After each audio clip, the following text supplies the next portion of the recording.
How long do you think we need to be out here to get enough vitamin D from the sun? Here are the 5 things you need to know to answer that question. This concept will make everything else make sense over the next few minutes. Just to the left of the visible light spectrum, and we get ultraviolet light. We have UVB light, which is the only kind that converts vitamin D for us. UVA doesn't, UVC doesn't, only UVB. The first place this shows up is skin tone.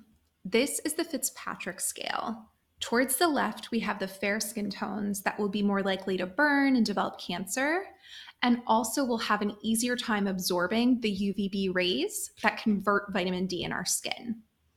Towards the right, where we get more melanin, we have the deeper, richer shades of skin, and they will have a harder time burning, not as likely to develop cancer, but because melanin absorbs UVB rays, there's more competition.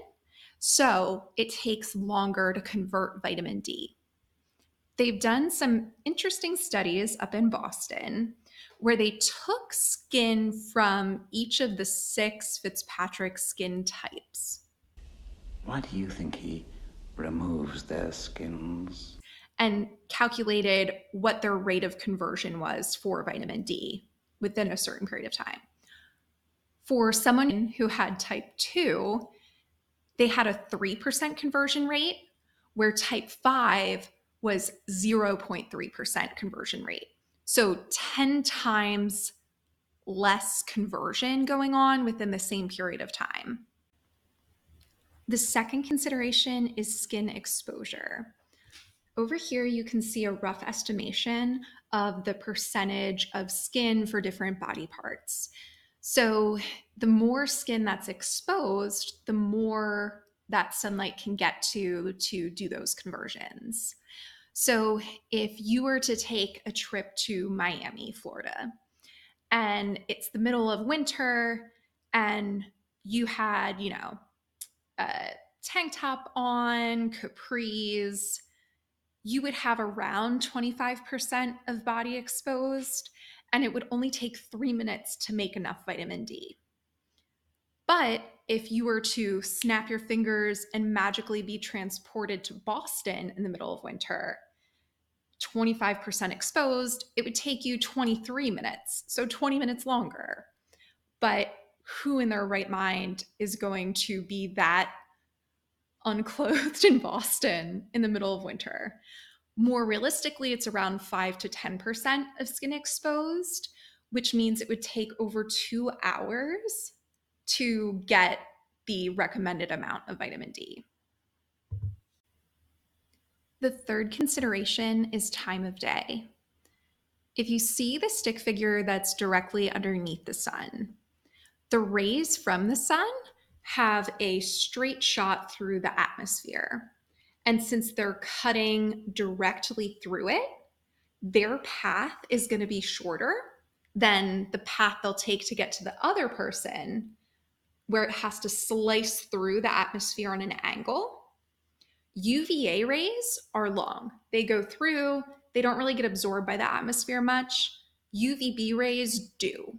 So for the guy that's all the way on one side, the sun rays are going to come through UVA, UVB, and that person will get a good amount of UVB exposure. But for the other person, there's going to be a lot less UVB exposure. These final 2 go hand in hand: where you are in the world and what season it is. Now, it doesn't matter as much the closer to the equator you are. The closer to the equator you are, the less change there is in the angle at which the sun is coming at you throughout the year. So you end up, between the hours of 10 a.m.-ish and 4 p.m.-ish, getting fairly consistent UVB exposure throughout the year. However, based on studies they've done in Spain and here in the US, if you live around the 37th parallel or so, like I do here in Philadelphia area, you are very unlikely during the winter plus months to get enough UVB exposure to meet your needs. The sun is coming a lot more on an angle.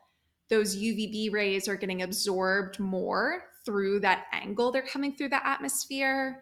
So you end up getting less exposure. And therefore, you would need to spend so much more time outside in the middle of the day. That guy we talked about in Miami, and then, if we snapped our fingers and he ended up in Boston, he would have to spend over 2 hours in the middle of the day in winter in Boston with 25% of his body exposed to get enough.